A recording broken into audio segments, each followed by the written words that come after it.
to show you how to make the Jenigami SnowGlobe.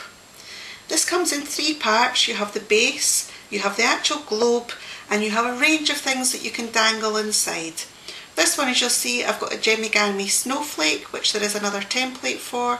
You also get a bell to make this suitable for a wedding, or a teddy bear to make it suitable for a baby, and a few other bits and bobs as well. To do this, we have to start by actually making the globe.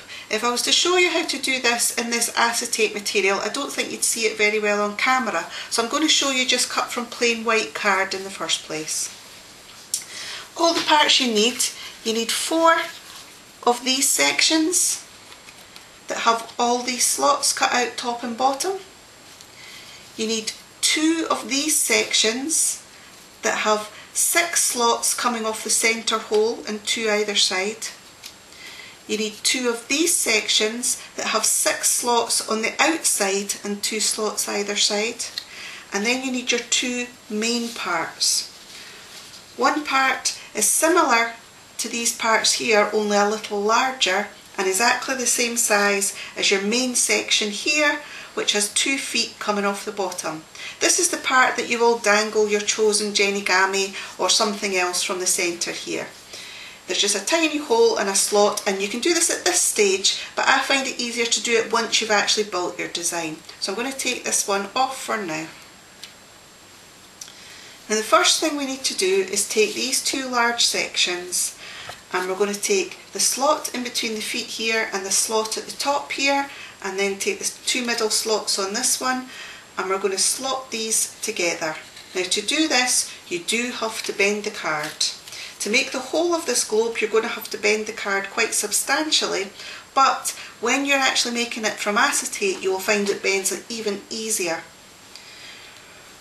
We're then going to take the 2 sections with the 6 holes coming off the centre.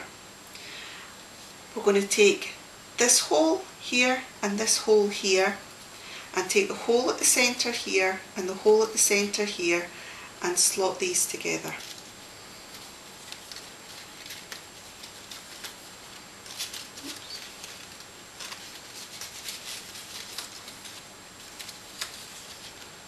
Like so. We're then going to do exactly the same at the other side.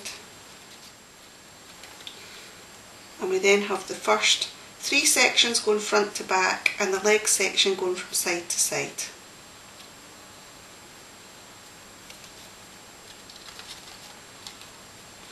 We then need to take the sections with the 6 holes on the outside. What we're going to do here, and this is a little bit tricky,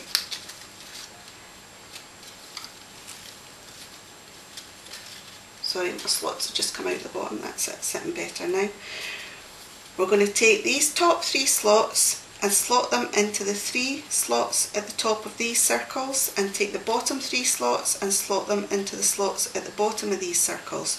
To do this, this has to fit inside the whole centre of the design here.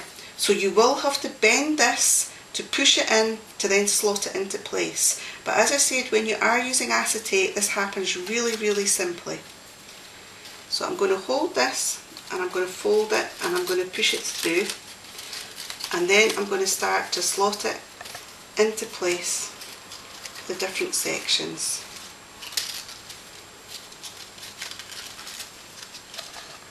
And hopefully you just saw how quickly and simply that can actually happen, and it is even easier with acetate. So we do the same on this side, we just fold it and push it through the middle, and then when it's through, start to slot the 3 top ones into each other, and then the 3 bottom ones into each other.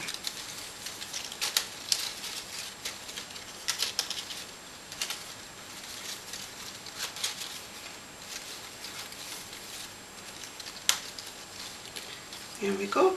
Just to make sure, we fold it flat in both directions. There we have the main part of the globe. Now if you did want to make this from card rather than acetate, I would leave it like that so that you can still see inside the globe. However, because I plan to make it from acetate, I add on these additional sections to actually make it a full circle. These work the same way. We're going to have to push this right through the centre slots that are at the outside of each circle here, and to do that we do have to bend all of these parts over to push it through and then unbend them. But again, if you're working in acetate, you can do that really easily and it doesn't leave any bend marks at all. So on this side here we have 3 sections that will go into these 3 slots here. I'm going to actually put it through the middle one first and then put it through either side. To put it through the middle one, I'm just going to slot the bottom over and then I'm going to bend the top bits to get them to go through. Hopefully you can see what we have there. I then just have to put these 2 through this side and these 2 through this side. So to do that, I'm just going to bend these, I'm going to push them through and then unbend them. I'm going to bend these, push them through and then unbend them. You do exactly the same on all 4 sides of your globe. We then have, even though it's a little crumpled because I've been doing it and undoing it a few times, we then have a perfect globe with 2 feet on the bottom. The next thing we have to make is the base of the globe. For this you need all 6 parts. There's 2 larger sections, one with a single slot at the bottom, one with a single slot at the top.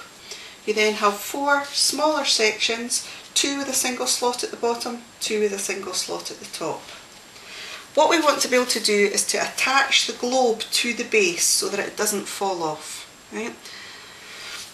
To do that, what we're actually going to be doing is when we construct the base, these slots at the bottom of the feet here are actually going to form part of this section of the base with these 2 slots at the top here.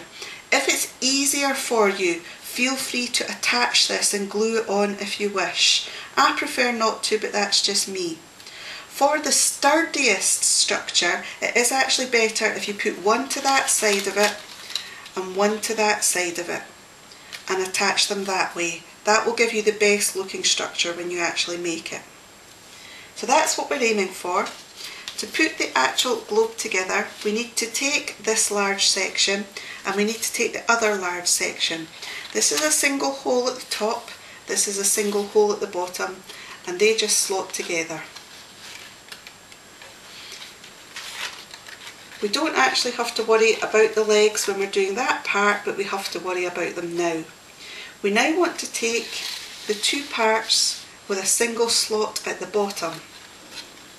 What we want to do is we want to slot this single slot over this slot here, catching this leg at the same time. I'm not sure if I can do this backwards so that you can see it. I think that's worked.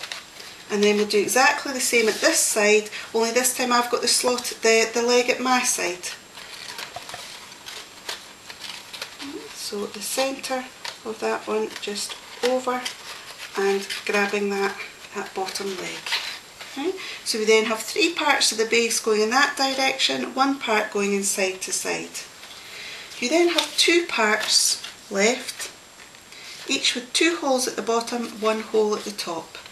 These actually totally coordinate with the holes, slots that are left on this one, because this has 1 slot at the bottom and 2 slots at the top. We need to slot this one up the centre here and then overlap it over these 2 edges here. So we take this now and we want to slot it from underneath into this centre one here. Now we then want to take these 2 corners and bend them together like what we do in most Jenigami designs, and that's the first half of that base in place. We'll do exactly the same on the other side. You then have your completed base and globe. What you have to do now is fiddle your fingers inside to hang whatever charm you would like from the hole in the top centre. And there you have a Jenigami snow globe.